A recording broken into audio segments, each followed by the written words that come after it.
سلام دوستان، خسته نباشید، شبتون بخیر باشه. امشب تصمیم گرفتم که روش بزرگ کردن یک آنلاین شاپ رو بهتون آموزش بدم. همراه باشید. دوست داشتیم واسه بقیه آنلاین شاپ دارا هم بفرستین که اونا هم از این روش استفاده کنن، شاید کمکشون کنه. خب ابتدا برنامه رو باز میکنیم. حالا فتوشاپ باشه، ورد باشه، فرق نمیکنه. میایم اینجا یه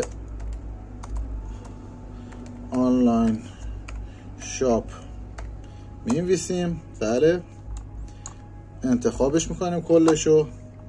بعد میایم از این قسمت سایز آنلاین شاپمون رو بزرگ میکنیم.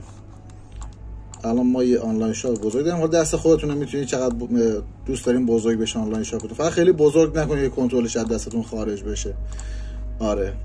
بعد از این قسمت هم دوباره انتخاب میتونید فونت آنلاین شاپتون رو عوض کنین. اینا مدل مختلف بذارین. این هم از بزرگ کردن یک آنلاین شاپ.